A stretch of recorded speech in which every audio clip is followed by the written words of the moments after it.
I'm David Krentz, and I was a character designer on the Walking with Dinosaurs movie. Today, I'm going to show you how to draw a Troodon. Troodon was this little crazy raptor-like dinosaur in the movie. So I'm going to start by drawing the basic shapes of a Troodon.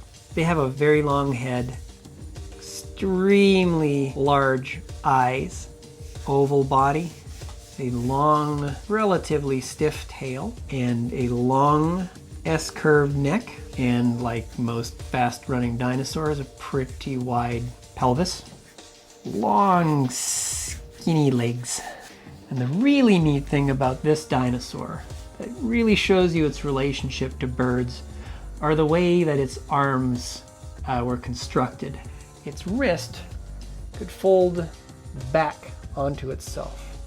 If you're eating a chicken wing right now, take a good look at it. That's pretty much a Troodon hand right there. And they had 3 claws, just like your chicken wing does. The really cool thing about Troodon is it most likely had feathers. Lots of relatives that were found with feather impressions all the way around.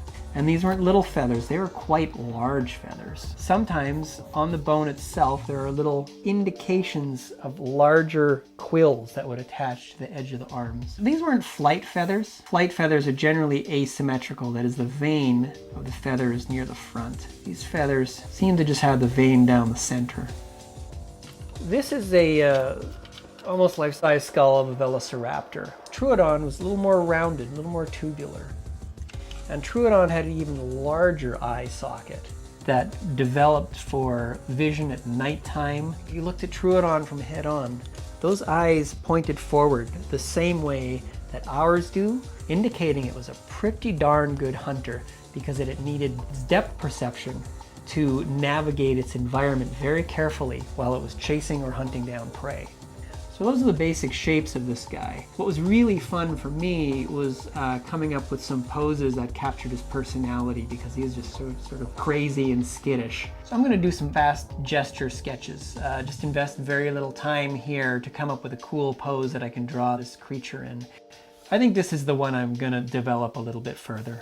A tail can give you a lot of attitude in your drawings and in your gestures. In this case, I've chosen to kind of drop his tail down because he's been caught. Imagine a dog, he's happy and running around, his tail's wagging, and he does something bad and someone yells at him and his tail drops down in shame. 2 main toes on the ground, and the 3rd claw, the sort of the killing claw, probably held aloft to keep it sharp. And there's actually some neat fossil trackways showing that as well, just these sort of 2-toed tracks. We're entering an age now where we look at what is around the fossils instead of just the bones. Now they're going back into their collections and going, you know those marks we saw on the outside of those fossils collected 100 years ago? Let's look at those again. And they take a look and they go, oh my gosh, those are fully formed wings on this dinosaur that we've known forever. It's going to be a really exciting time in dinosaur science in the next 10 years.